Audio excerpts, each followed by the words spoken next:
এই মেঘ ওঠ বলছি, এই মেঘ ওঠ। মার এরকম ডাক শুনে এক লাফে ঘুম থেকে উঠে গেলাম। আর তখন শুনি বাবা রাগী গলায় কি যেন বলছে। আমি চোখ ডলতে ডলতে বাবার সামনে যাওয়াতে যেন আরো রেগে গেলেন। তখনই বলতে লাগলেন, শাহানা, তোমার গুণধর মেয়েকে বলে দিও আমি তার বিয়ে ঠিক করেছি। এই কথা শুনতে আমি হাঁ হয়ে তাকিয়ে রয়েছি। আমার দিকে বাবা তাকিয়ে বললেন, আর হা হয়ে তাকিয়ে থাকতে হবে না, আমি আপনার কথাই বলছি। বাবার এমন কথা শুনে আমি চিৎকার করে বললাম, না না, আমি বিয়ে করবো না, আমি পড়ালেখা করতে চাই, চাকরিও করতে চাই। এই কথা শোনার পর বাবা বলে উঠলেন, আজ বাদে কাল যার এইচএসসি পরীক্ষা সে বেলা 9টা পর্যন্ত ঘুমায় নাকি রাজরানী। শাহানা, তোমার মেয়েকে বলে দিও তার বিয়ে যত তাড়াতাড়ি সম্ভব আমি দিয়ে দিতে চাই। ছেলে আমেরিকায় থাকে, সোহাগের বন্ধু। বাবা মানে আমার মাকে উদ্দেশ্য করে কথাগুলো আমায় শোনালেন। আর সোহাগ হলো আমার দুলা ভাইয়ের বড় আপুর হাজবেন্ড। আমি বিয়ে করবো না মা, বাবাকে বলে দিও বিদেশে থাকা ছেলেদের আরো আগে না। দেখো না, আলু আপুকে সোহাগ ভাইয়া বিয়ে করে রেখে গেছে তো আর আসার নাম নেই। চুপ ম্যাগ, বাবা মার সাথে কি ওইভাবে কথা বলে? না আপু, আমাকে বলতে দে। রাতে যখন তুই একা একা কান্না করিস তখন আর বাবা মা তোকে দেখে না, আমি দেখি। তাই আমি কিছুতেই বিদেশে থাকা ছেলেদের বিয়ে করব না। ব্যাস, অনেক হয়েছে মেঘ, তোমাকে বিয়ে করতে হবে না, তবে আমার একটা শর্ত, তোমাকে এইচএসসি পরীক্ষায় A+ পেতে হবে। ম্যাগ, তুই পাড়ার কোন ছেলেকে চোখ মেরেছিলি? ওরা এসে বাবার কাছে বিচার দিয়েছে। বলে আপু চলে গেল। বাবার কথাগুলো আমার কানের কাছে বারবার বাজছে। মনে মনে ভাবি কি করে এর থেকে আমি মুক্তি পাবো। হঠাৎ মনে হলো ইভাকে একটা ফোন দিই। ইভা আমার বান্ধবী। ইভাকে কল দেওয়ার সাথে সাথে ইভা আমার ফোনটা রিসিভ করলো। রিসিভ করার পর ইভা বলতে লাগলো, মেঘ, তোর নাকি বিয়ে ঠিক হয়ে গেছে? ইভার এমন কথা শুনে আমি অবাক হয়ে জিজ্ঞাসা করলাম, এই কথা তো বাবা আমাকে সকালে বললো, আমি তো তোকে এই কথা বলিনি, তুই জানলি কিভাবে? কাল রাতে আঙ্কেল আমাদের বাসায় আসছিল, আমার কাছ থেকে জানতে চাইলো বিকেলে যে ছেলেটাকে উনি তোকে চোখ মারতে দেখেছেন ওই ছেলেটাকে তোর সাথে কোনো সম্পর্ক আছে কিনা। তুই বাবাকে কি বলছস?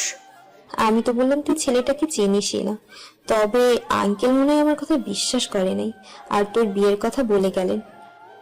আচ্ছা রাখি রে, ভালো থাকিস আর ভালোভাবে পড়িস। তোর ভাষায় আমার A+। কাল দেখা হবে বলে রেখে দিলাম। আমি বা দুইটা শরীর হলেও আমাদের আত্মা একটা। ওর সাথে ছোট্ট থেকে একসাথে বড় হওয়া, আমার ভরসায় তো ইভা। ও A+ পাওয়ার মতোই ছাত্রী। আর ইভার সিট আমার পিছনে, ওর থেকে সাহায্য নিলে আমার A+। কিন্তু হলের স্যার যদি করা গার্ড দেয়, ম্যাজিস্ট্রেট যদি খাতা নিয়ে নেয়, এরকম হাজার প্রশ্ন মাথায় ঘোরে। আমি চলে গেলাম ঘুমের রাজ্যে। সকালে ঘুম থেকে উঠে দেখি ঘড়িতে 8টা বেজে গেছে। ফ্রেশ হয়ে নাস্তা খেয়ে বাবা মা আপুর কাছে দোয়া চেয়ে পরীক্ষার উদ্দেশ্যে রওনা হলাম। বাবা যদিও আমার সাথে যেতে চেয়েছে, আমি বারণ করে দিয়েছি। অটোতে উঠে ইবাকে ফোন দিলাম। ওপাশ থেকে, মেঘ, তোর কি আক্কেল জ্ঞান কোনোদিনই হবে না? কেন ইবা, কি হয়েছে? ঘড়ির দিকে তাকা। এই রে, 9টা 45 হয়ে গেছে। আমি সিট খুঁজছি, তুই তাড়াতাড়ি আয়। সব হয়েছে ওই ছেলেটার জন্য। ওর জন্যই এত প্যারাই পড়তে হয়েছে আমাকে। ওকে একবার হাতে নাগালে পায়, ওর হাসি আর আমার গলার ফাঁসি বের করে ছাড়বো। ভাবতে ভাবতে পরীক্ষার হলের সামনে এসে পড়লাম। আপা কি ভাবছেন? এসে গেছি তো, নামেন। ভাড়াটা দিয়ে এক দৌড়ে হলের সামনে চলে এলাম। দেখি সব ছাত্র ছাত্রী হলে চলে গেছে, কিন্তু ইভা যায়নি। ইভাকে জড়িয়ে ধরে বললাম, চল সোনা, না হলে আরো দেরি হয়ে যাবে। সর, তুই আমার সাথে আর কথা বলবি না। কেন সোনা জান পাখি, রাগ করছো? তুই কি কোনোদিন সিরিয়াস হবি না? তোর জন্য আমি 30 মিনিট ধরে দাঁড়িয়ে আছি আর তোর কোনো পাত্তাই নেই। জান, এবার যদি আমরা হলে না ঢুকি তবে আর খাতা পাবো না বলে এবার হাত ধরে হলে নিয়ে এলাম। আমরা সিট অনুযায়ী বসে পড়লাম। ইভা আগেই সিট খুঁজে রেখেছে। ইভা আমার পিছনের সিটে। প্রশ্ন পাওয়ার পর না দেখে ইভাকে বললাম, কমন পড়েছে তোর? তোর A+-এর জন্য যথেষ্ট। ওকে, স্যার এসে গার্ড দিচ্ছে, তবে ততটা হার্ড না। আমি আর এবার লিখেই চলেছি, এমন সময় স্যার বললেন, যা যা সিটে ঠিক মতো বস, কেউ ঘাড় এদিক ওদিক করবে না। কেন স্যার? সবাই আমার দিকে তাকিয়ে আছে দেখে ইভা পিছন থেকে কলম দিয়ে খোঁচা দিয়ে বলে, কি হচ্ছে মেয়ে? সবাই তোর দিকে তাকিয়ে আছে আর এরকম আজগুবি প্রশ্ন করস কেন? স্যার আমার অ্যাডমিট কার্ড হাতে নিয়ে নাম দেখে বলে, মিস মেঘ, ম্যাজিস্ট্রেট স্যার আসছে তো, তাই আমি আপনাদের নড়াচড়া করতে বারণ করেছি। Sorry sir. It's okay. মেঘ, ম্যাসেজটা আসছে, চুপ কর। স্যারের ডায়লগটা দিয়ে বললাম, ইটস ওকে। মেঘ, জানালার দিকে তাকা, দেখ মেসেজটার কে। ইভা, তুই চিনিস বলে? জানলার দিকে তাকালাম, এ কি, এ তো সেই ছেলেটা যাকে আমি চোখ মেরে ভূমধ্য সাগরে পড়ার মতন অবস্থা। আমার ধ্যান ফিরল তখন যখন ইভা বলল, মেঘ, মেসেজটা আমার খাতা নিয়ে গেছে, জানালা দিয়ে আমাদের কথা বলতে দেখে ফেলেছে। বলিস কি? আমার তো এখন অনেক লেখা বাকি। তবে কি A+ পাওয়া হলো না আমার? সামনে তাকিয়ে দেখে ম্যাজিস্ট্রেট চেয়ারে বসে আছে আর আমার দিকে তাকিয়ে আছে। মনে মনে ভাবতে লাগলাম, হয়তো আমাকে চেনার চেষ্টা করছে। এ ছেলে তো আমায় পাগল করে দিবে। একে তো এর জন্য A+ এর প্যারা, আবার আসার পথে নিভিয়ে দিয়ে নিয়ে গেছে এবার খাতা। আসার কোনো কুল না পেয়ে দাঁড়ালাম। মিস্টার ম্যাজিস্ট্রেট, কি মনে করেন নিজেকে? হোয়াট? আপনি আমার বান্ধবীর খাতা নিয়েছেন কোন সাহসে? কি মনে করেন নিজেকে? আপনার জন্য আমার A+ পেতে হবে, আর আপনি যদি ওর খাতাটা নিয়ে যান তবে A+ পাবো কি করে? কথাগুলো একদমই বলে যে নিচের দিকে তাকালাম, দেখি আমার খাতা নাই। ম্যাজিস্ট্রেট আমার সামনে। আপনার বান্ধবীর জন্য যখন আপনার এতই মায়া, তবে তার খাতা দিয়ে দিলাম আর আপনার খাতা নিয়ে নিলাম। ঠাস করে বসে পড়লাম। ভাবতে লাগলাম, আমার আর A+ পাওয়া হলো না। এবার বুঝি বিয়ের তারিখটা ঘুরিয়ে এলো। প্রায় 1 ঘন্টা পরে সে ম্যাজিস্ট্রেট সাহেব আমার খাতাটা দিলেন। বলতে লাগলাম, A+ তো আর পাওয়া হলো না, তবে B+ এর কাছাকাছি এলাম, মানে বিয়ের দিকে। কিছুক্ষণ পরে পরীক্ষা শেষ হওয়ার ঘন্টায় বাড়ি পড়ে গেল। আমি আর এবার ম্যাজিস্ট্রেটের গোষ্ঠীর সবাইকে ধোলাই করলাম। মেঘ, এবার কি করবি? ওকে বিয়ে করব। মুখ ফসকে বেরিয়ে গেল। পাগল হলি নাকি? কি আবল তাবল বলছিস? কিছু না, চল বাসায় চল। চিন্তা করে লাভ নেই, যা আছে কপালে। বাসায় এসে বাবাকে দেখতে পেলাম। বাবা, তোমার মনের আশা পূরণ হতে চলেছে বলে রুমে চলে গেলাম। রুমে এসে ফ্রেশ হয়ে বসা মাত্রই মা খাবার নিয়ে আমার রুমে আসলো। মা, আমি খাবো না। কেন? আমার ভালো লাগছে না। মা আমায় জোর করে খাইয়ে দিয়ে চলে গেল। এরই মাঝে ইভা ফোন দিল। আমি ফোন রিসিভ করে বললাম, মেঘ, কি করস? বিয়ের জন্য রেডি হচ্ছি। মানে? সব ওই ম্যাজিস্ট্রেটের জন্য। ওই বেটাকে আমি মজা দেখাবো। যাই বলিস, আজ কিন্তু ম্যাজিস্ট্রেটকে সেই হ্যান্ডসাম লাগছে। কালো শার্ট প্যান্টে চরম একটা রাগ, সব মিলে অসাম। তুই থামবি? ওই লোকটার জন্য আমার 12টা বাজার অবস্থা, আর উনি তার সুনাম গাইছে। দেখ, এমন একটা ছেলে দেখলে সব মেয়েরাই প্রেমে পড়ে যাবে।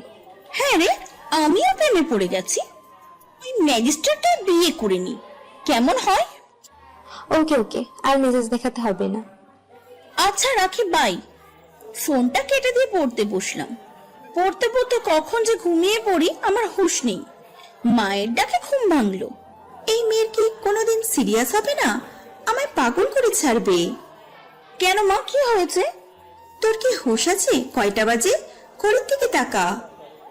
মা, 8টা বেজে গেছে, আর তুমি আমায় এখন বলছো? এরই মাঝে বাবার কথার আলাপ। শাহানা, তোমার ছোট মেয়েকে এদিকে আসতে বলো। কি বলবে বাবা? তাড়াতাড়ি বলো, আমার পরীক্ষা দিতে যেতে হবে। আজ থেকে পরীক্ষা দিতে বোরকা পরে যাবে। এটা তুমি কি বলছো বাবা? আমি পারবো না। এটা আমার আদেশ, তুমি পারবে না সেটা আমি শুনতে চাইনি। কিন্তু বোরখা পরে কেন বাবা? বাবা কোনো কথা না বলে চলে গেল। আর কি করব, বোরখা পরে চলে গেলাম পরীক্ষা দিতে। প্রচুর গরমে বোরখা পরে থাকার মজাটা আমি হাড়ে হাড়ে টের পাচ্ছি। টিস্যুর প্যাকেট দুটো শেষ। আমি পরীক্ষা হলের সামনে চলে আসলাম। ভাবতে ভাবতে পরীক্ষা হলের সামনে চলে এলাম। মেঘ, তুই বোরখা পরে কেন এসেছিস? বাবা খুব বাড়াবাড়ি করছে ইভা, আমি এখন কি করব বল? এখন আবার আদেশ জারি করেছে বোরখা পরে আসতে হবে। পরে সব শুনবো, এখন চল, ঘন্টা পড়ে গেছে। এই হলের গার্ডে কে আছেন? এদিকে আসুন। জি ম্যাজিস্ট্রেট স্যার, বলুন। আপনারা কি গার্ড দিচ্ছেন? এই মেয়েটা যে নকল করছে আপনাদের চোখে পড়ছে না? আমি তো অবাক হয়ে তাকিয়ে আছি। মিস্টার ম্যাজিস্ট্রেট কি সব বলছেন? এই মেয়ে, তোমার সাহস হয় কি করে পরীক্ষার হলে নকল করার? স্যার, আমি তো এসব করি নাই। হলের স্যারেরা বলল। স্যার, আমরা তো এমনটা দেখিনি। আপনাদের চোখ কোথায় থাকে? আবার আমায় প্রশ্ন করছেন? এই মেয়েকে এখনই পরীক্ষার হল থেকে বের করে দিন। স্যার, আপনি আমার সাথে এমনটা করতে পারেন না। তোমার সাহস তো কম নয়, আমার কথাকে মিথ্যে প্রমাণ করতে চাইছো? তোমার বুকে হাত দিয়ে কি চেক করবো তাহলে? এবার আমার মাথার গরমিল পরিষ্কার হলো। তার মানে ম্যাজিস্ট্রেট সাহেব আমার টিস্যু দেখেছেন। এখন কেন কথা বের হচ্ছে না মিস মেঘ? আমার মনে এবার লাড্ডু ফুটছে। ব্যাটাকে তো এবার ভুল প্রমাণ করতে হয়। আমি মুচকি একটা হাসি দিয়ে, চেক করবেন স্যার? করেন।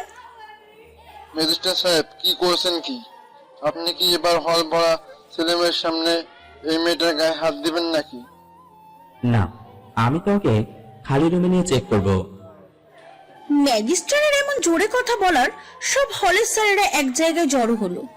মিস্টার ম্যাজিস্ট্রেটকে এবার থামাতে হবে, নইলে তো উনি আমার গায়ে হাত দিবে। ম্যাজিস্ট্রেট সাহেব, আপনি তো আমায় চেক করবেন ঠিক আছে, কিন্তু আমার একটা শর্ত আছে।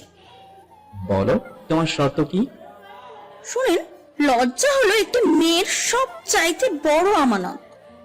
আপনি যদি আমার গায়ে হাত দেন তবে আমায় লোকে নানান কথা বলবে, আর আমি পরীক্ষা থেকেও বাদ হতে চাই না।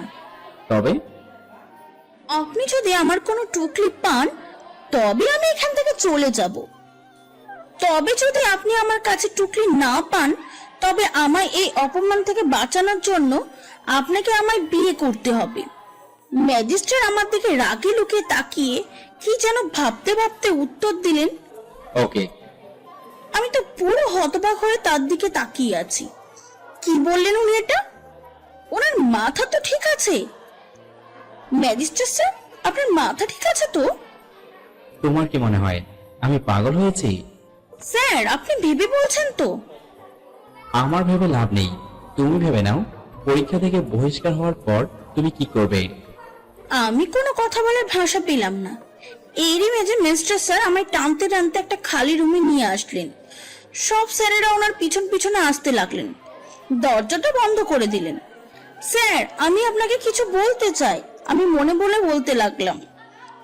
আমার ওনাকে এখন সব বলে দেওয়া উচিত। আমার কাছে ওটা টিস্যু। কিন্তু ম্যাজিস্ট্রেট স্যার আমায় আর কিছু বলার সুযোগ দিলেন না। এক টানে ওনার কাছে নিয়ে আসলেন। আমার কোমরে হাত দিয়ে আমায় ধরে বলতে লাগলেন, তোমায় আর কিছু বলার সুযোগ আমি দেব না। উনি আমার খুব কাছে চলে আসলেন। আমি ভয়ে ভয়ে বললাম, কি করতে চাইছেন আপনি স্যার? হয় তোমার কলঙ্কের কারণ হব, নয় তোমার স্বামী হব। আমার কথাটা সাথে সাথে উনি আমার বুকের মাঝে চেক করতে লাগলেন। আমি চুপ হয়ে আছি। আমার চোখ দিয়ে অঝরে পানি পড়ছে। ম্যাজিস্ট্রেট স্যার আমার বুকের থেকে টিস্যু বের করে আমার দিকে চোখ বড় বড় করে তাকিয়ে আছেন। আমি নিচের দিকে চেয়ে কান্না করছি। এইসব রসিকতার মানে কি? স্যার, আসলে উনি দরজা খুলে চলে গেল। আমি বসে কান্না করছি। কিছুক্ষণ পর আমি উঠে পরীক্ষার হলে গেলাম। হলে সবাই আমার দিকে তাকিয়ে কানাকানি করছে। আমি নিচের দিকে তাকিয়ে লেখা শুরু করলাম। কিছুক্ষণ পর পরীক্ষা শেষ হওয়ার ঘন্টা পড়ে গেল। মেঘ, কি হয়েছিল ওখানে? এবার বল, আমি তো হল থেকে বের হতে পারছিলাম না। না, তোকে সব পরে বলবো, এখন বাসায় চল। আমি এবার বাসার দিকে হাঁটতে লাগলাম। পরীক্ষার হল থেকে আসার সময় একবারও ম্যাজিস্ট্রেট স্যারকে দেখিনি। হয়তো উনি বাসায় চলে গেছেন। আমি এবার হাঁটতে লাগলাম। এমন সময় একটা গাড়ি আমাদের সামনে এসে দাঁড়ালো। চোখে দেখতে পান না? এরই মাঝে গাড়ি থেকে কয়েকটা লোক বেরিয়ে আসে। এবার আমাকে মুখ চেপে ধরে গাড়িতে উঠিয়ে নেয়। আমি চিৎকার করার চেষ্টা করেও কোনো লাভ হয় না। আমাদের মুখে কাপড় দিয়ে বেঁধে গাড়ি ছেড়ে দিল। কিছুক্ষণ পর একটা বাড়ির সামনে গাড়ি থামিয়ে ইভা আর আমাকে বাড়ির ভিতরে নিয়ে আসলো। বাড়ির একটা রুমে কয়েকজন লোক বসে আছে। এই কি, এখানে তো আমাদের স্যারেরাও আছে। আমি নিয়ে যাওয়ার সাথে সাথে সবাই আমার দিকে তাকালো। আমিও সবার দিকে অবাক হয়ে তাকিয়ে রইলাম। এরই মাঝে একটা লোক একজন হুজুর নিয়ে আসে। আমি ইভা একে অপরের দিকে তাকিয়ে রইলাম। আমার মাথায় কোনো কাজ করছে না। এখানে হচ্ছে নাকি? আমি স্যারকে জিজ্ঞাসা করলাম, স্যার আপনারা এখানে, আর আমাদেরকেই বা এখানে আনা হলো কেন? এই সবের মানে কি? আমার পিছন থেকে কেউ একজন বললেন। সবটা আমি বলেছি মেঘ। আমি পিছন দিকে তাকিয়ে তো অবাক। এ কি, এ তো মিস্টার ম্যাজিস্টার। ম্যাজিস্টার স্যার আপনি এখানে? আর আমাদের বানিয়ে আসলো কারা? আমার লোকেরাই তোমাদের এখানে এনেছে। কিন্তু কেন স্যার? কারণ এখানে তোমার দেওয়ার শর্ত পূরণ হবে। মানে কি বলতে চাইছেন আপনি? কেন, তোমার শর্তের কথা তোমারই মনে নেই? তার মানে স্যার আমায় বিয়ে করার শর্ত বলছে? এর জন্যই কি আমাকে এখানে নিয়ে আসা হয়েছে? এরই মাঝে একটা লোক ম্যাজিস্ট্রেট স্যারকে বললেন, স্যার এবার আপনারা বসেন, দেরি হয়ে যাচ্ছে। কাজী সাহেব আর কতক্ষণ বসে থাকবেন? উনি নাকি আবার কোথায় বিয়ের কাজ আছে সেখানে যাবেন। ম্যাজিস্ট্রেট স্যার আমার দিকে এগোতে লাগলেন। আমি দৌড় দিয়ে এবার পিছনে পালালাম। দেখুন স্যার, আপনি আর আমার দিকে এগোবেন না। আমি আপনাকে বিয়ে করতে পারবো না। আমার বিয়ে ঠিক হয়ে আছে। আমি শুধু আপনাকে থামাবার জন্য এই শর্ত দিয়েছিলাম। আমার আর কোনো উদ্দেশ্য ছিল না। সে তুমি যে কারণেই বলে থাকো, তুমি তোমার দেওয়ার শর্ত না স্বীকার করতেই পারো, কিন্তু আমার গ্রহণ করার শর্ত অবিষ্কার করতে পারবো না। বিয়ে তোমাকে আমাকেই করতে হবে। আমার হাত টান দিয়ে এবার পিছন থেকে আমায় নিয়ে আসলো। আমি শত চেষ্টা করেও ছাড়াতে পারলাম না। হুজুর বিয়ে পড়াতে শুরু করলেন। ম্যাজিস্ট্রেট স্যার আমার হাত এখন ধরে আছেন। বিয়ে পড়ানো শেষ। স্যার আমাকে জোর করে কবুল বলিয়েই ছাড়লেন। এবার কাজী সাহেব ম্যাজিস্ট্রেট স্যারের সাইন নিলেন, আমাকেও জোর করে সাইন করালেন। আমি এবার জোরে জোরে কান্না করতে লাগলাম। ইভা আমার ধরে কান্না করে দেয়। ম্যাজিস্ট্রেট স্যার লোকগুলোকে আমাদের বাসায় পৌঁছে দিতে বলে। ইভা আমায় ধরে নিয়ে বাসা থেকে বেরিয়ে যায়। ম্যাজিস্ট্রেট স্যার আর কোনো কথা না বলে বসে থাকে। আমাদের বাসার সামনে আমাদের নামিয়ে দিয়ে যায়। ইভা, বাসায় কি এসব ঘটনার কথা বলবো? না, এখনই কিছু বলার দরকার নেই। আপাতত চার দেয়ালের মাঝেই থাকতে দে, পরে দেখা যাবে কি হয়। তুই বাসায় যেয়ে নর্মাল ব্যবহার করবি। তোর বাবা যেরকম মানুষ, না হলে কিন্তু সমস্যা হতে পারে। ওকে, তুই এবার বাসায় যা বলে আমি বাসায় ঢুকে পড়লাম। মেঘ, আজ এত দেরি হলো কেন আসতে? আর তোকে এরকম দেখাচ্ছে কেন? কই মা, কিছু হয়নি তো। দেরি হয়েছে এবার সাথে আজ রেস্টুরেন্টে গেছিলাম তাই। মিথ্যা বললাম মাকে। আচ্ছা, আর কৈফিয়ত দিতে হবে না, ফ্রেশ হয়ে খাবার খেতে আয়। মা, আমার খিদে নেই বলে রুমে চলে আসলাম। দরজাটা বন্ধ করে খুব কাঁদলাম। আজ নিজেকে খুব ছোট মনে হচ্ছে। আমার একটা ভুলের জন্য একটা মানুষের জীবন নষ্ট হয়ে গেল। বাবা মার আশা ভরসা সব তছনছ হয়ে গেল। ভাবতে ভাবতে ঘুমিয়ে পড়লাম। সকালের মায়ের ডাকে ঘুম ভাঙে। কিরে, আজ পরীক্ষা নেই? না মা, দেখো না আমায়, আর একটু ঘুমাই। না, তাড়াতাড়ি ওঠ, আজ তোকে দেখতে আসবে। কি? আমি এক লাফে উঠে বসে পড়লাম। কি বলছো মা? আমি না বলেছি আমি এখন বিয়ে করব না? আমি মনে মনে বলতে লাগলাম যে মা, আমার বিয়ে হয়ে গেছে। মায়ের ডেকে আমার ধ্যান ভাঙে। কিরে, কি ভাবছিস? আমি আর কিছু বলতে পারলাম না। আমি ওয়াশরুমে চলে গেলাম। নাস্তা খেয়ে তাড়াতাড়ি তৈরি হয়ে নে, ছেলের বাড়ির লোকেরা 10টার মধ্যে চলে আসবে। মেঘ, এমন করে না বোন আমার। এখানে বাবা মার সম্মান জড়িয়ে আছে। প্লিজ তুই বোঝার চেষ্টা কর। আমি আর কোনো কথা বললাম না। আপু আমায় সাজিয়ে ছেলের বাড়ির লোকের সামনে নিয়ে আসে। ছেলের মা আমাকে নানা ধরনের প্রশ্ন করেন, তারপরে আমার নিয়ে যেতে বলেন। আপু আমায় নিয়ে আসে। পরে আপু এসে বলে ওনাদের নাকি আমাকে পছন্দ হয়েছে। পরীক্ষার পরে বিয়ের দিন ঠিক করে তার ছেলেকে বিদেশ থেকে আসতে বলবেন। পরের দিন সকালে আমি পরীক্ষা দিতে চাই। পরীক্ষা হলে থাকাকালীন ম্যাজিস্ট্রেট স্যার শুধু একবার এসেছেন, তার দায়িত্বর খাতিরে। এমন করে প্রায় পরীক্ষা শেষ হতে চলছে। আজ পরীক্ষার শেষ দিন। আজ আমি ম্যাজিস্ট্রেট স্যারের সাথে দেখা করতেই হবে। পরীক্ষা যখন শেষ ঘন্টা বাজে, আমি তাড়াতাড়ি বের হয়ে আসি। দেখি ম্যাজিস্ট্রেট স্যার আমার সামনে দিয়ে চলে যাচ্ছে। আমি তার সামনে গিয়ে দাঁড়াই। কি ব্যাপার, সামনে এসে দাঁড়ালে কেন? স্যার, আপনার সাথে আমার কথা আছে। এখানে তোমার সাথে কথা বলার জায়গা না। আমি তোমার জন্য বাইরে অপেক্ষা করছি, তুমি বাইরে আসো। উনি বাইক করে চলে গেলেন। কিছুক্ষণ পর আমি বাইরে গেলাম। দেখি ম্যাজিস্ট্রেট স্যার আমার জন্য অপেক্ষা করছেন। আমি সামনে যেতেই উনি আমাকে বাইকের পিছনে উঠতে বললেন। আমি বাধ্য মেয়ের মতন এক কথায় উঠে যাই। কিছুক্ষণ পর উনি একটা পার্কের সামনে বাইক থামালেন।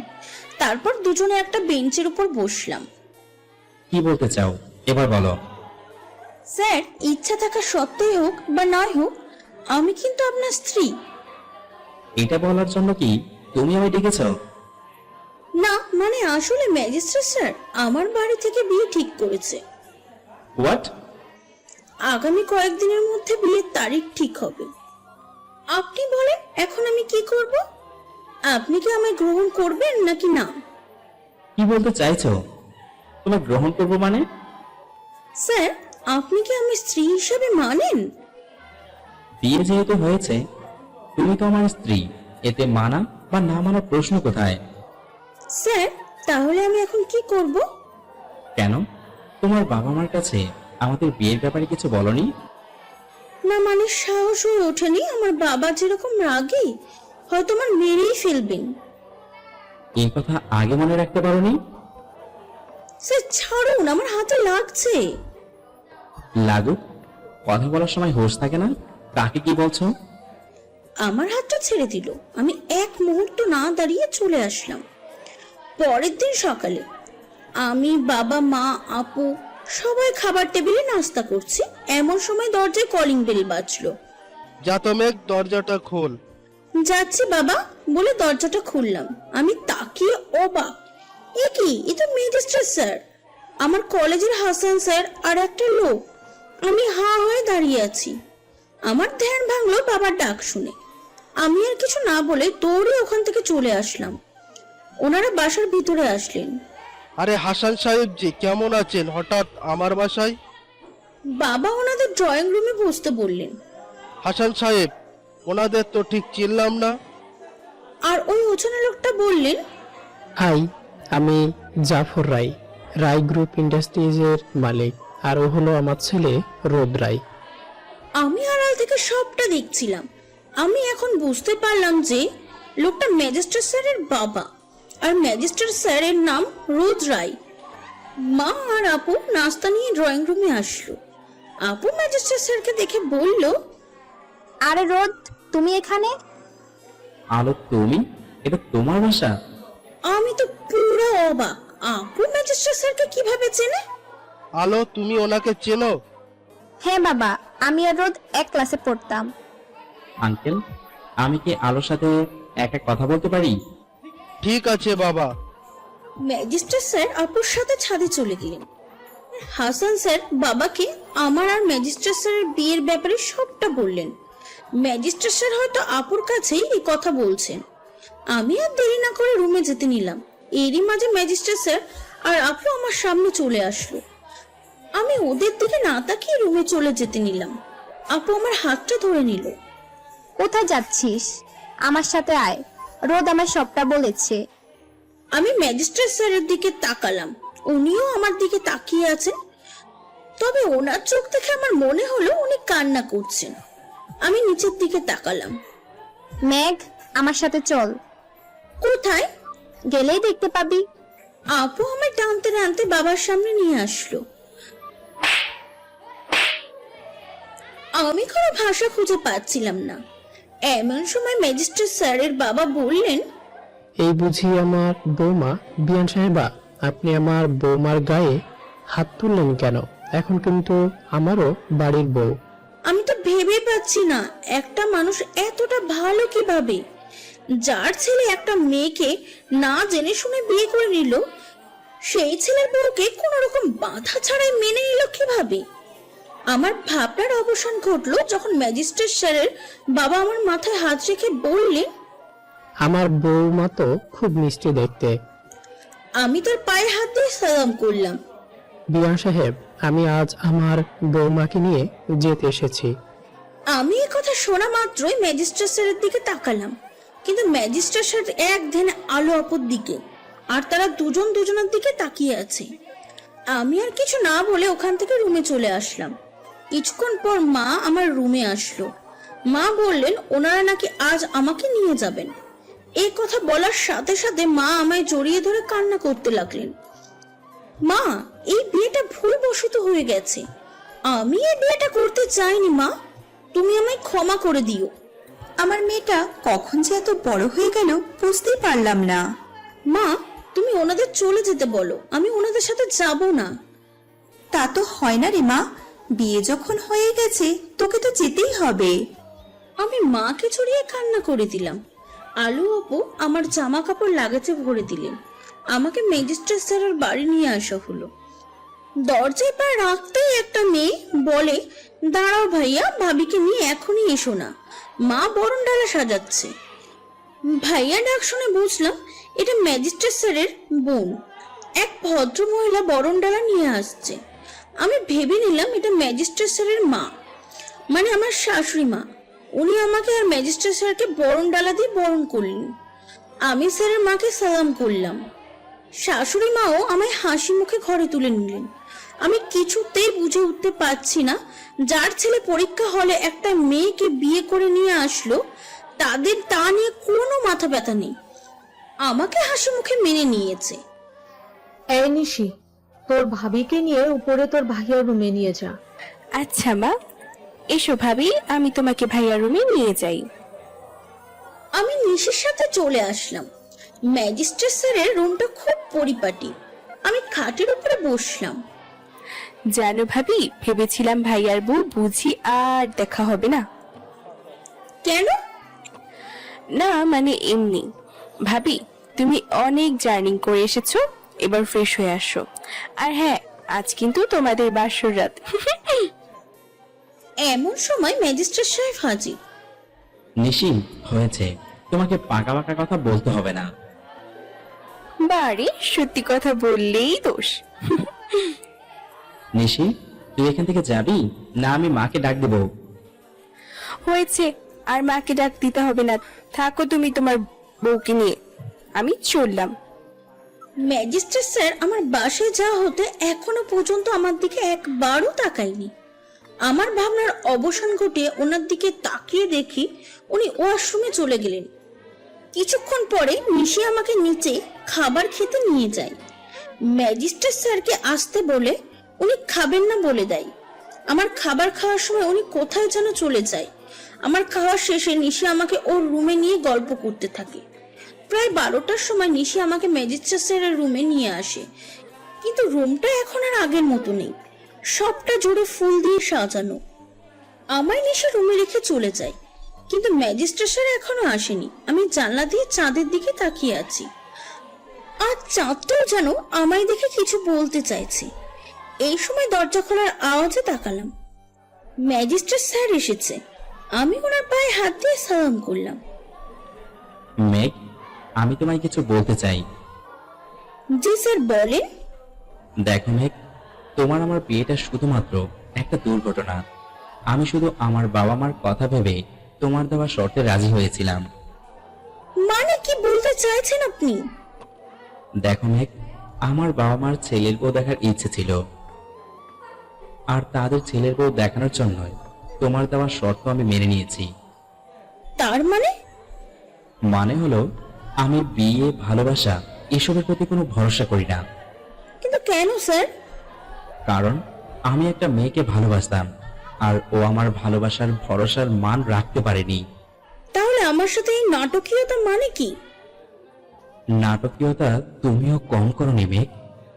মানে আমি আপনার সাথে কি এমন করলাম বুঝলাম না। সে বুঝে তোমার লাভ নাই। উনি আমার মুখে বালিশ মেরে আমায় নিচে ঘুমাতে বললেন। আমি আর ভাষা খুঁজে পেলাম না, শুধু চোখ দিয়ে পানি নীরবে বইছে। আমি কখন ঘুমিয়ে পড়লাম জানা নেই। ঘুম থেকে উঠে দেখি ম্যাজিস্ট্রেট স্যার ঘরে নেই। আমি ফ্রেশ হয়ে নিচে গেলাম। কি ব্যাপার ভাবি, রাত কেমন কাটলো? হুম হুম হুম। আমি ওকে কোনো উত্তর দিতে পারলাম না। কি হলো ভাবি, কথা বলছো না কেন? নাকি লজ্জা পাচ্ছ? না না নিশি, এমন কিছু না। আসলে ভাবছি তুমি কালকে আমাকে বললে তোমার ভাইয়ার বউ দেখা হবে না, সেটা কেন?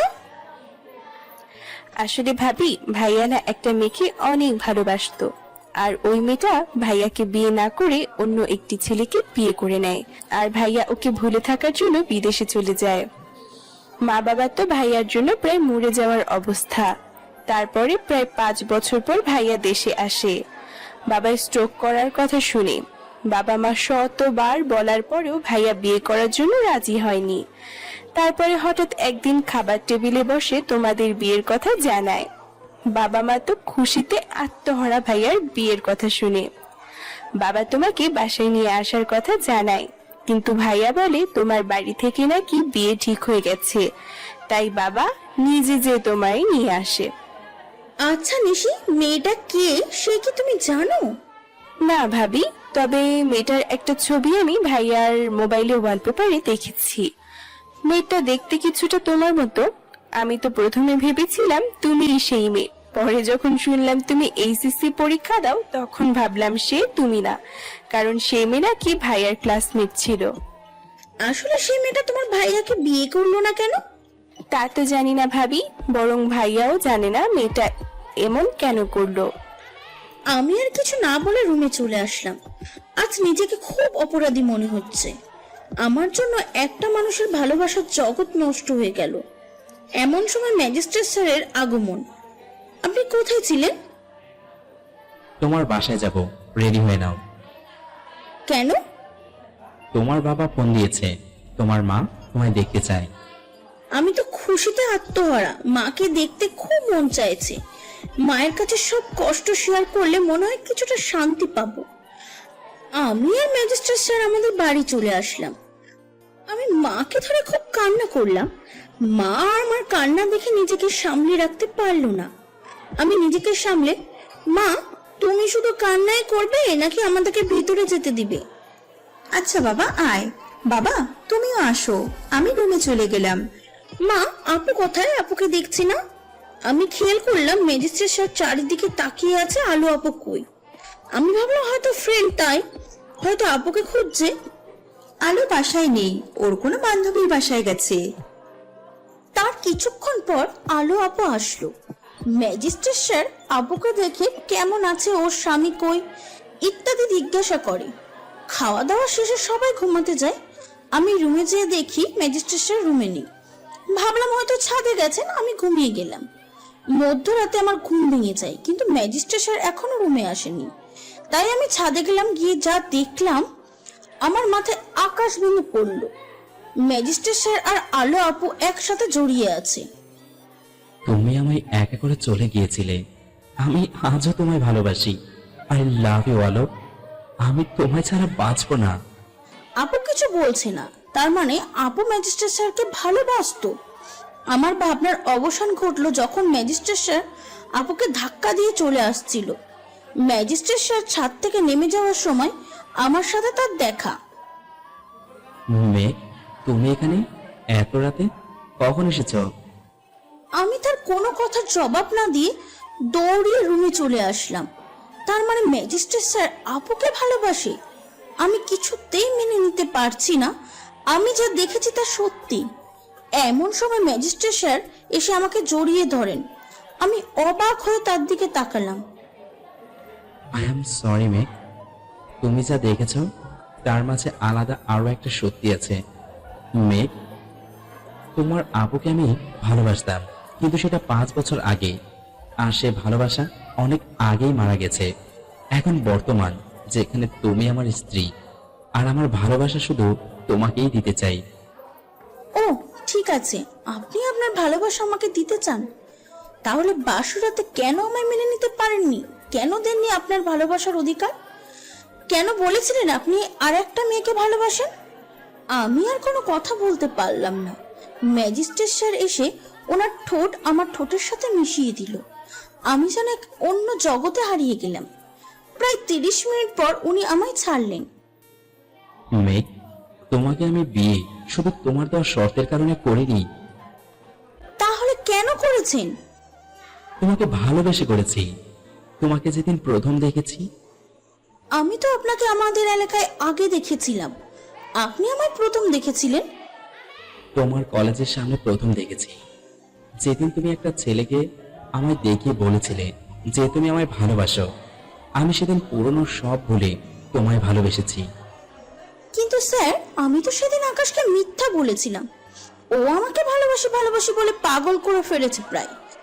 তাই আমি আমার সামনে যে ছিল তাকে ভালোবাসি বলে দিয়েছি, কিন্তু সে আপনি ছিলেন। হ্যাঁ মেঘ, সেদিন আমি ছিলাম। আমি জানতাম তুমি ছেলেটাকে মিথ্যে বলছো, কারণ আমি তোমাকে চিনতামই না।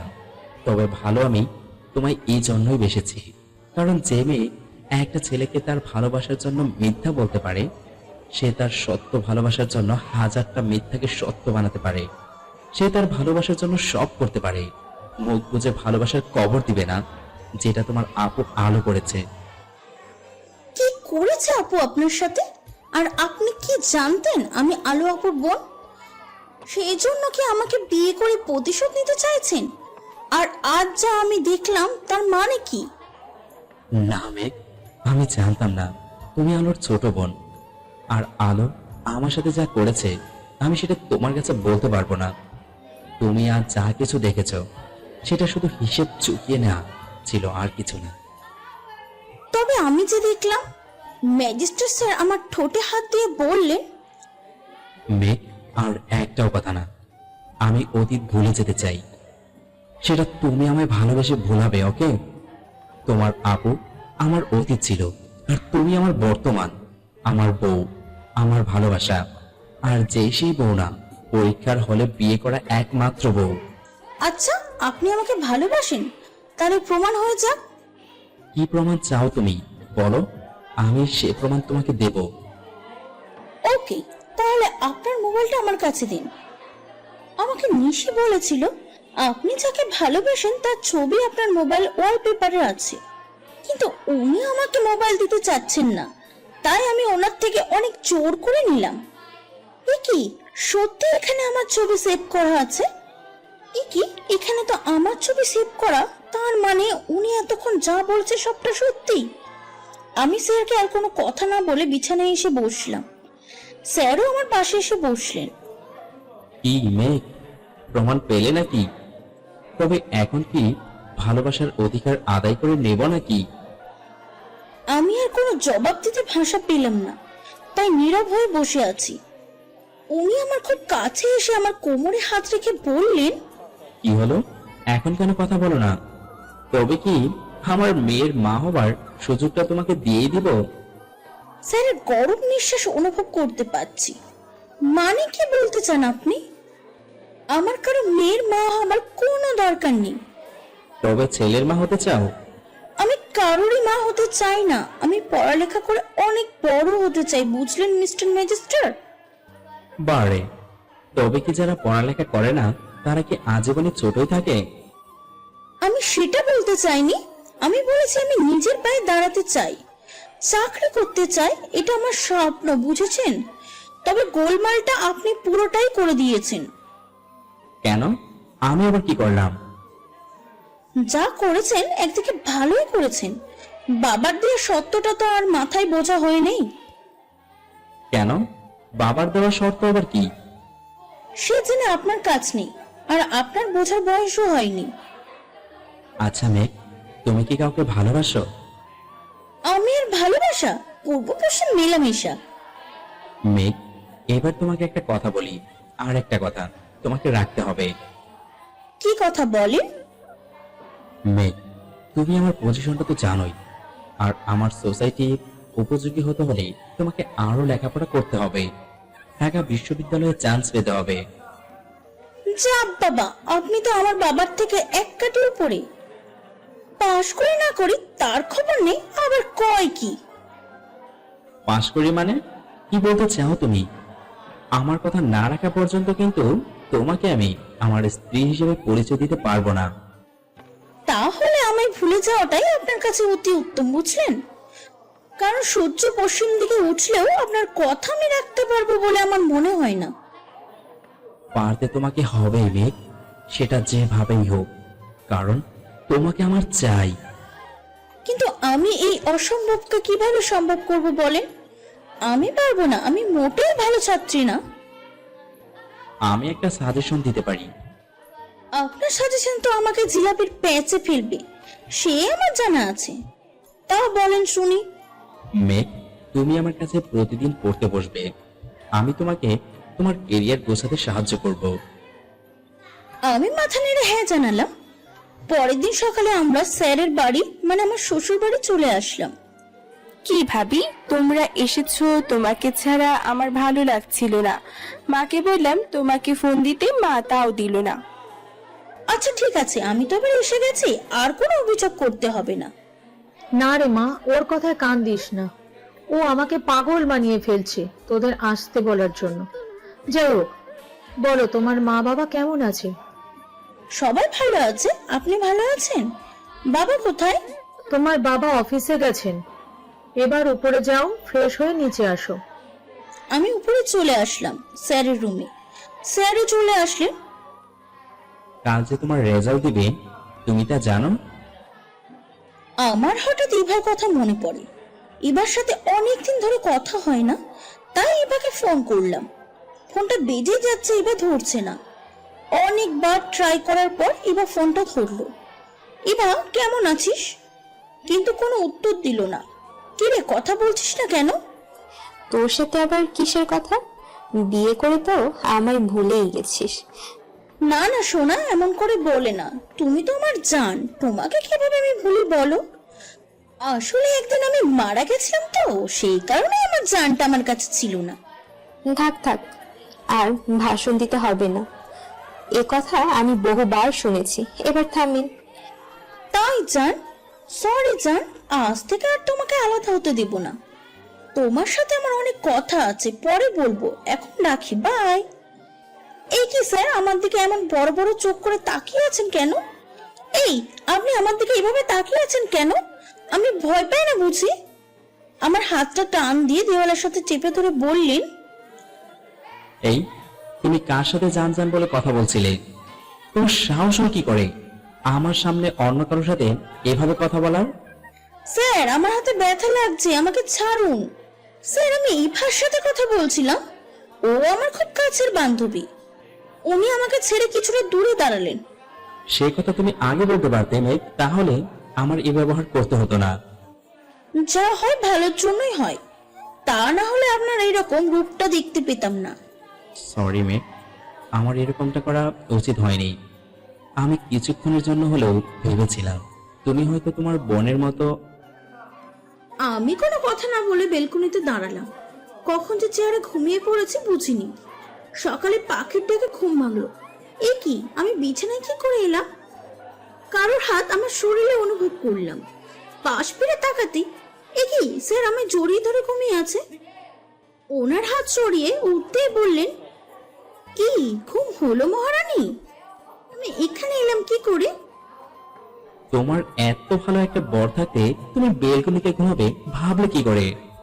আমি কোনো উত্তর না দিয়ে ফ্রেশ হয়ে নিচে চলে আসলাম। জানতে পারলাম এবার নাকি নিশি ও এইচএসসি পরীক্ষা দিয়েছে। আমরা সবাই নাস্তা করে বসে আছি। এমন সময় স্যার আসলেন, পরীক্ষার রেজাল্ট দিয়েছে, নিশি নাকি A+ পেয়েছি। উনি আমার দিকে রাগী চোখে তাকালেন। স্যারের তাকানোর ভাবে বুঝে নিলাম আমি হয়তো ফেল করেছি। এ কি, স্যার আমায় তার কোলে তুলে নিলেন। মেঘ, তুমি A+ পেয়েছো।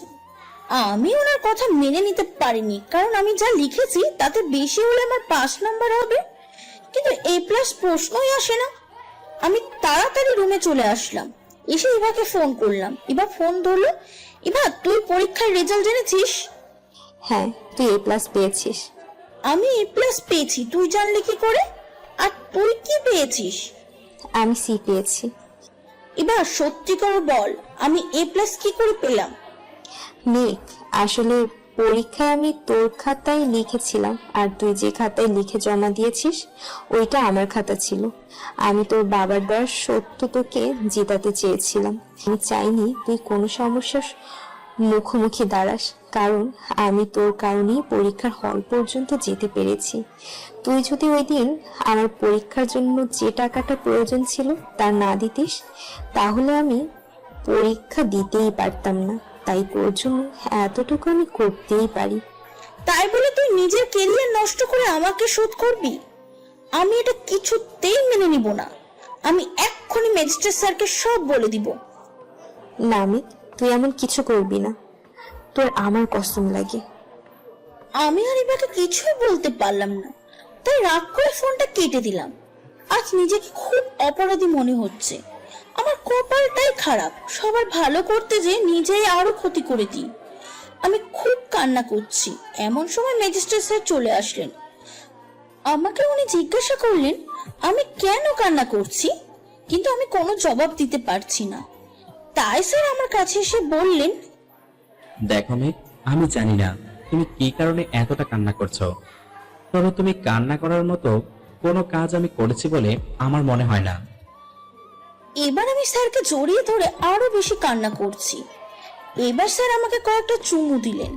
এই পাগলি, কেন কান্না করছো? আমি আছি তো তোমার পাশে। তোমাকে আমি সারা জীবন আগলে রাখবো। একটা আঁচড়ও তোমার গায়ে আমি লাগতে দেব না। এবার চলো, মা খাবার খেতে ডাকছে। স্যার আমাকে নিয়ে নিচে চলে আসলেন। শাশুড়ি মা আমাদের খাবার দিলেন। রোদ, আমার তোর সাথে একটা কথা ছিল। খাবার শেষে তুই আমার রুমে আয়। বৌমা, তুমিও এসো। খাবার শেষে আমি স্যার শাশুড়ি মায়ের রুমে আসলাম। বাবা মা রুমে বসে আছে। মা, বলো কেন ডাকছো, কি বলবে? রোদ, আমি আর তোর বাবা দুজনই চাই আমাদের ঘরে একটা বাচ্চা আসুক। মানে কি বলতে চাইছো মা? কিসের বাচ্চা আসবে আমাদের ঘরে? কেন, তোর আর মেঘার বাচ্চা, মানে আমাদের নাতি নাতনি। মা, তুমি এ কথা আর কখনো বলবে না। আগে মেঘা নিজে প্রতিষ্ঠিত হয়ে নিক। আমি চাই না ও আমার পরিচয়ে পরিচিত হোক। ওর নিজেরও একটা পরিচয় হওয়া প্রয়োজন। আমি আর এখানে এক মুহূর্ত না দাঁড়িয়ে রুমে চলে আসলাম। স্যার এসে আমাকে বললেন, মেঘ, তুমি কিছু মনে করো না। আসলে সব বাবা মায়েরই তার সন্তানদের নিয়ে এমন একটা স্বপ্ন থাকে। আর আমার যেরকম স্বপ্ন নেই এরকমও নয়। তবে এর জন্য তোমার আমার দুজনেরই সময়ের প্রয়োজন। যাই হোক, এবার শোনো, আমার কিছু বন্ধু আসবে, তুমি মায়ের সাথে রান্নায় সাহায্য করো। সন্ধ্যা নাগাদ স্যারের কয়েকজন বন্ধু আসলো। ওনাদের নাস্তা দেওয়ার জন্য শাশুড়ি মা আমাকে পাঠালেন। আমি নাস্তা নিয়ে ওনাদের সামনে গেলাম। মেঘা, কাজের আন্টি কোথায়? তুমি কেন এসেছো? না মানে স্যার, আন্টি বাসায় চলে গেছে, তাই মা আমাকে আসতে বলেছেন। এই রোদ, এই মেয়েটা কে রে? দেখতে তো খুব সুন্দরী। আমি তো প্রেমে পড়ে গেলাম। এই লোকটা এমন বাজে মন্তব্য শুনে আমি ওখান থেকে চলে আসলাম। দেখ, ও আমার বোনের বান্ধবী, ওকে কোনো খারাপ চোখে দেখবি না। আমি এটা ভেবে অবাক, স্যার আমার সত্য পরিচয়টা তার বন্ধুদের কাছে দিতে পারলো না। আমি এতটাই অযোগ্য।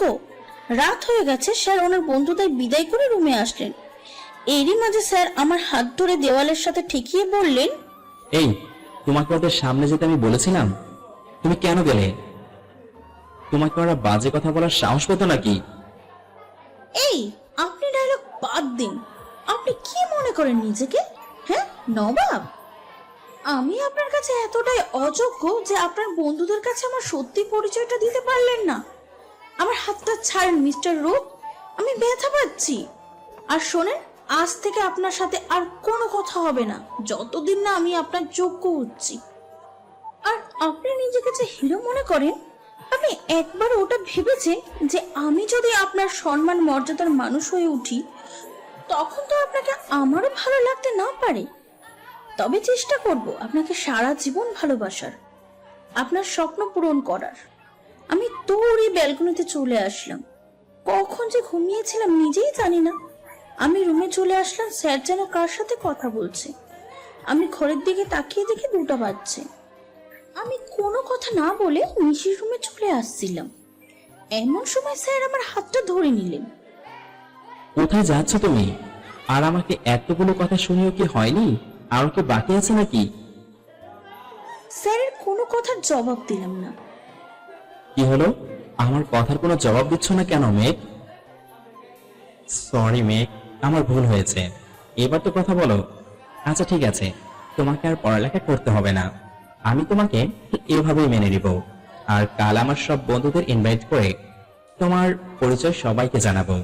আর রইল ভালোবাসার কথা, তা আমি আজই তোমাকে ওঝার করে দিব। সাথে সাথে আমাকে কোলে তুলে নিল। আমাকে খাটের উপর বসিয়ে উনি আমার খুব কাছে চলে আসলেন। আমি কিছু বলবো এমন সময় উনি আমাকে চুমু দিয়ে শুইয়ে দিলেন। আমি স্যারকে ধাক্কা দিয়ে সরিয়ে দিই। কি মনে করেন কি শুধু শরীরের চাহিদাকে পূরণ করাটাকে ভালোবাসা বলে? না, ভালোবাসা বলতে বিশ্বাস, ভরসা, মনের মিলকেও বোঝায়, যা আপনার আমার মাঝে গড়ে ওঠেনি। আর যেদিন এগুলোর অনুভূতি শিহরিত করবেন, আমি সেদিন আমাকে আপনার কাছে সমর্পণ করব। জানি না আমার আপু আপনাকে কেন সেদিন ছেড়ে সোহাগ ভাইয়াকে বিয়ে করেছিল, তবে একটা কথা আমি বলতে পারি, সেদিন যে সিদ্ধান্তটা আপু নিয়েছিল তার মাঝে কোনো ভুল ছিল না, যে ভুলের মাঝে আমি পা দিয়েছি। অনেক সময় ধরে তোমার কথা আমি শুনে যাচ্ছি, কারণ সেখানে আমার ভুল ছিল। কিন্তু তুমি তোমার সীমা পার করেছো। আমি তোমায় বিয়ে করেছি, রক্ষিতা রাখিনি। আমি তোমাকে এমন কিছু করিনি যে তুমি আমাকে এই ধরনের বাজে কথা শোনাবে। আমি তোমাকে বারবার বারণ করেছি আমার সামনে তোমার দিদির ব্যাপারে কোনো কথা বলবে না। তুমি সে কথা কেন মানো না? আমি আর কোনো কথা না শুনে রুম থেকে বেরিয়ে নিশির রুমে চলে আসলাম। ভাবি, তুমি এত রাতে আমার রুমে কিছু হয়েছে? আর বলো না, তোমার ভাইয়া যে জোরে নাক ডাকে আমি আর ঘুমাতে পারছিলাম না, তাই তোমার কাছে চলে আসলাম। সকাল হয়েছে, আমি নিচে এসে দেখি শাশুড়ি মা সবার জন্য চা বানিয়েছে। আমি শ্বশুর বাবাকে চা দিয়ে আসলাম। শাশুড়ি মা স্যারের জন্য চা নিয়ে যেতে বললেন। আমি যেতে না চাওয়া সত্ত্বেও যেতে হলো। শাশুড়ি মায়ের কথা তো আর ফেলতে পারি না। স্যার, আপনার চা। কোনো শব্দ না পেয়ে চলে আসছিলাম, এমন সময় উনি আমার হাতটা টেনে ওনার উপর নিয়ে যায়। চায়ের কাপ পড়ে যায় আমার পায়ে। রাতে কোথায় গিয়েছিলে আমার কথা শেষ না হতে?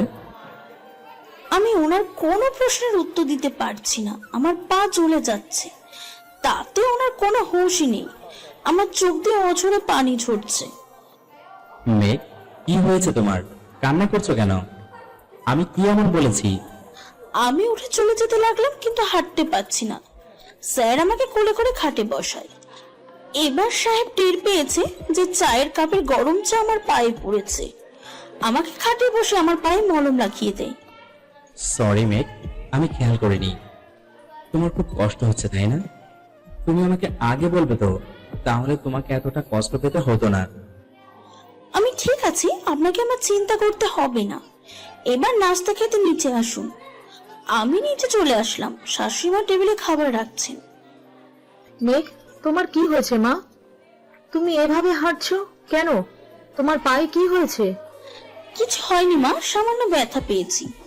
আপনি বসেন, আমি সবাইকে খাবার বেড়ে দিচ্ছি। শ্বশুর বাবা, নিশি, স্যার সবাই খাবার টেবিলে আসলো। আমি সবাইকে খাবার পরিবেশন করছি। স্যার আমার দিকে তাকিয়ে আছে। আমি ওখান থেকে চলে আসছিলাম, এমন সময় মেঘ শোনো, আজ ভার্সিটিতে ভর্তি হতে যাবে তুমি। আর নিশি, তাড়াতাড়ি রেডি হয়ে নাও। আমি একটা কাজ শেষ করে তোমাদের নিয়ে যাব। কিছু সময় পর স্যার আসলেন। আমি নিশি তার সাথে ভার্সিটিতে আসলাম। আমার আজ এবার কথা খুব মনে পড়ছে। ওর এত বড় ত্যাগের কারণেই আমি আজ এই জায়গায় পা রাখতে পারছি। পৃথিবীতে হয়তো ওর চাইতে ভালো বন্ধু আর 2-1টা নেই। আমার ভাবনার অবসান ঘটালো নিশির ডাকে। স্যার নাকি আমাদের ভিতরে রাখছেন। আমাদের ভর্তি হতে কোনো অসুবিধা হলো না, স্যার সব করিয়ে দিয়েছেন। কিছুদিন চলে গেল, আজ আমাদের ভার্সিটিতে প্রথম দিন। আমি আর নিশি একসাথে কথা বলছি, এমন সময় একটা ছেলে আমাদের সামনে আসে। হ্যালো, আমি আবির, 4র্থ বর্ষের ছাত্র। তোমাদের তো এর আগে কখনো দেখিনি, তা নতুন ভর্তি হয়েছ? হ্যাঁ, আমরা প্রথম বর্ষের। তোমাদের নাম কি? আমার নাম নিশি আর ওর নাম মেঘ। ক্লাসের সময় গেছে, তাই আমি নিশিকে নিয়ে ক্লাসে চলে আসলাম। নিশি শুধু ওই ছেলেটার কথাই বলে যাচ্ছে। ছেলেটা খুব স্মার্ট, তাই নিশি ওর প্রশংসা করেই চলেছে। আমার আর বুঝতে বাকি রইল না যে নিশি ছেলেটার উপর ক্রাশ খাইছে। ক্লাস শেষ করে বাসার জন্য রওনা হলাম। বাইরে গাড়ির জন্য অপেক্ষা করি, এমন সময় আবির এসে গাড়ি নিয়ে সামনে দাঁড়ায়। চলো তোমাদেরকে বাসায় ড্রপ করে দিই। তবে ছেলেটার এমন রসিকতা আমার খুব একটা ভালো লাগছিল না। তবে মনে হচ্ছে যে আবিরও নিশির প্রেমে পড়েছে। নিশি আমাকে এক প্রকার জোর করে আবিরের গাড়িতে উঠিয়ে নেয়। আবির আমাদের বাসার সামনে নামিয়ে দেয়। নিশি বাসায় আসতে বলে, তবে ও আরেকদিন আসবে বলে চলে যায়। সারা দিন শেষে রাতে নিজেকে খুব ক্লান্ত মনে হচ্ছে। স্যার এখন বাসায় আসেনি। আমি ব্যালকনিতে চেয়ারে বসে মোবাইল টিপছি, এমন সময় একটা মেসেজ আসে। মেসেজটা আমাকে অবাক করে দিল। একটা রং নাম্বার থেকে আই লাভ ইউ লেখা। অবাক করা কাণ্ড হলেও অবাক হলাম না, হয়তো কেউ ভুল করে দিয়েছে। এমন সময় স্যারের আগমন। কি মেঘ, ভার্সিটির প্রথম দিন কেমন কাটলো? ভালো। তা আপনার আসতে দেরি হলো কেন? আমাদের নিয়ে আসার কথা ছিল আপনার। আসলে আমার একটা জরুরি মিটিং ছিল, তাই আসতে পারিনি। আমি তো নিশিকে কল করেছিলাম, তোমার মোবাইল নাকি বাসায় রেখে গিয়েছিলে। যাই হোক, অনেক রাত হয়েছে, খাবার খেতে চলুন। খাওয়া শেষে ঘুম, ঘুম শেষে সকাল। ভাবি, তুমি তাড়াতাড়ি রেডি হও না, না হলে ভাইয়া আমাদের না নিয়ে চলে যাবে। আমি রেডি হয়ে আসলাম, গাড়ির সামনে সিটে বসলাম স্যারের পাশে, নিশি পেছনের সিটে। স্যার আমার দিকে তাকিয়ে কিছুক্ষণ কি যেন ভাবছে। কিছুক্ষণ পর উনি যা করলেন আমি তা মোটেও ভাবতে পারিনি। স্যার আমাকে একটা চুমু দিলেন। আমি অবাক হয়ে পেছনে নিশির দিকে তাকালাম। নিশি মোবাইল টেপে ব্যস্ত, তাই স্যারের এই কাণ্ড দেখতে পাইনি। আমি লজ্জায় নিচের দিকে তাকালাম। স্যার গাড়ি চালাতে লাগলেন। আমরা ভার্সিটির সামনে চলে আসছি। স্যার আমাদের নামিয়ে দিয়ে চলে গেলেন। দুই এক পা হাঁটতেই আবিরের সাথে দেখা। নিশি তো আবিরের সাথে হাক করে নিল। ওনাদের নাকি মোবাইল নাম্বার আদান প্রদান করা হয়ে গেছে। আবির আমার সাথে হাক করতে আসে, কিন্তু আমি সরে দাঁড়াই। আবিরের হাবভাব দেখে বোঝা যায় ও কোনো বড় লোকের ছেলে, আর আমার আগে থেকে বড় লোকের বকাটে ছেলেদের প্রতি অ্যালার্জি রোগ আছে। তাই আবিরের থেকে দূরে থাকাটাই বেশি ভালো। তবে আবিরকে বকাটে টাইপের মনে হয় না। যাই হোক, নন্দনাদের ভালোবাসা বলে কথা, তাই ভালো আছো বলাটা প্রয়োজন মনে করলাম। তবে আবির আমাদের খুব খেয়াল রাখে, এক প্রকার বন্ধু হয়ে গেছে আমাদের। এভাবে আমাদের প্রথম বর্ষ শেষ হয়ে যায়। আজ আবিরের জন্মদিনের পার্টিতে আমাদের ইনভাইট করেছে। আমি, নিশি আর সাথে আমাদের ম্যাজিস্ট্রেট সাহেব। ও, আপনাদের তো বলতেই বলে গেছি, সেই রং নাম্বারটা আমাকে প্রায় সময় ভালোবাসা নামক মেসেজ আসতো, কিন্তু আমি কল করলে বন্ধ বলতো। তবে স্যার আবিরের বাসায় যেতে রাজি হওয়ার মানেটা আমি ঠিক বুঝতে পারলাম না। নিশির কাছে পরে জানতে পারি নিশি আবিরকে ভালোবাসে, তা স্যারের কাছে বলেছে। তাই স্যার আবিরকে আর ফ্যামিলির সবাইকে দেখতে যাবে। যাই হোক, অবশেষে আবিরের বাড়ির সামনে আমরা নামলাম। এ কি, এটা বাড়ি না রাজপ্রাসাদ ঠিক বুঝতে পারছি না। সামনে যেতে বেশ অবাক, সে সবাই আমাদের জন্য ফুল নিয়ে দাঁড়িয়ে আছে, আবিরের মা বাবাও। আমি ভাবলাম হয়তো কোনো বিশেষ অতিথি আসবে, তাই হয়তো, কিন্তু আমার ধারণা ভুল প্রমাণ হলো। আমরা সামনে এগোতেই সবাই আমাদের ফুল দিয়ে বরণ করে নিচ্ছে। আমি, নিশি এবং স্যার একে অপরের দিকে তাকিয়ে আছি, কেউ কোনো কিছু বুঝতে পারছি না। আবিরের বাবা মা আমাদের বাড়ির ভিতরে নিয়ে গেল। সেখানে আবির আমাদের দেখে তাড়াতাড়ি সামনে আসলো। আবিরদের বাড়িটা অতিথিতে ভরপুর। আবির স্যারের সাথে পরিচয় হন নিশির ভাইয়ার পরিচয়। আমার স্বামীর পরিচয়টা দেওয়ার প্রয়োজন মনে হয়নি, তাই নিশি ওর ভাইয়াকে পরিচয় করিয়ে দেয়। কিছু সময় পর আবির জন্মদিনের কেক কাটে। আবিরের মা বাবা সবাইকে জানায় তার ছেলে একজনকে ভালোবাসে, আর তাকে তারা সবার সামনে জানাবে। আমি খুব খুশি হলাম কথাটা শুনে। নিশিও খুব খুশি, হয়তো আবির নিশির কথাই ওর বাবা মাকে জানিয়েছে। আমি আর স্যার পাশাপাশি দাঁড়িয়ে আছি, নিশি কিছুটা দূরে। আবির একটোরা ফুল নিয়ে আমাদের সামনে আসছে। আজ আমি অনেক বেশি খুশি যে নিশি তার ভালোবাসার মানুষের ভালোবাসার কথা নিজে মুখে জানতে পারছে। কিন্তু আমার ভাবনার অবসান ঘটালো। আবির নিশির কাছে যায়নি। আবির আমার সামনে কোনো ফুল নিয়ে হাঁটু গেড়ে আই লাভ ইউ মেঘ বলে প্রেম নিবেদন করছে। আমি কি বলবো বুঝতে পারছি না। নিশি অনবরত কেঁদেই চলেছে। আমি কিছু বলার ভাষা খুঁজে পাচ্ছি না। কোনো দিশা না পেয়ে স্যারকে জড়িয়ে ধরলাম। তখন আবির আমার সামনে। তবে যেখানে আবিরের রিয়াক্ট করার কথা সেখানে স্যার আমাকে দিল একটা ঠাস করে। আবির দাঁড়িয়ে আমাকে ধরলো। সবাই আমার দিকে তাকিয়ে আছে। আজ নিজেকে জোকারের মতো মনে হচ্ছে। কি হলো মেঘ, রোদ ভাইয়া তোমাকে মারলো কেন? তুমি কেন কান্না করছো? আমি তোমাকে খুব ভালোবাসি, আমি তোমাকে খুব সুখে রাখবো। দেখবে আমার বাবা মা তোমাকে অনেক পছন্দ করেছে। বাবা বলেছে কাল তোমাদের বাড়িতে যাবে তোমার বাবা মার সাথে কথা বলতে। আজ থেকে আমাদের বন্ধুত্ব ভালোবাসায় পরিণত হবে। মেঘ, ভার্সিটিতে যেদিন তোমাকে প্রথম দেখি সেদিনই তোমাকে ভালোবেসে ফেলেছি। আজ যেসব আয়োজন দেখছো সেসব আয়োজন সব তোমার জন্য। আমি তোমাকে খুব বেশি ভালোবাসি মেঘ, আমার নিজের চাইতেও বেশি। তুমি আমাকে ফিরিয়ে দিও না, আমি তাহলে বাঁচতে পারবো না। আবিরের এসব কথাগুলো শুনে আমার কেমন যেন দম বন্ধ হয়ে আসছিল। স্যারের দিকে তাকালাম, দেখি স্যারের চোখ দিয়ে পানি ঝরছে। আমার জানতে আর বাকি রইল না যে স্যার আমাকে খুব বড় ভুল বুঝে নিয়েছে। আবির, আমি তোমাকে কিছু বলতে চাই যা আমার তোমাকে আগেই বলা উচিত ছিল। তবে এই কথাটা যে কোনো সময় এতটা প্রয়োজন হয়ে দাঁড়াবে তা কখনো মনে করিনি। শোনো, তবে তুমি হয়তো জানো না আমি আর নিশির সম্পর্কে কি হই। নিশি আমার ছোট ননদ। আর কিছুক্ষণ আগে বললে না রোদ ভাই আমার গায়ে হাত উঠালো কেন? কারণ তার আমার উপর সবচাইতে বেশি অধিকার। উনি আমার স্বামী। আমি তুমি আমাকে ঠিক কতটা ভালোবাসো আমি জানি না, তবে তার চাইতে বেশি নিশি তোমাকে ভালোবাসি। আমাকে যদি তুমি বন্ধু ভেবে থাকো তাহলে তোমাকে এটা বলতে পারি, নিশিকে বিয়ে করলে তুমি খুব সুখী হবে। নিশি আমার মতন এতটা খারাপ না, ও খুব ভালো মেয়ে। ও তোমাকে অনেক ভালোবাসে।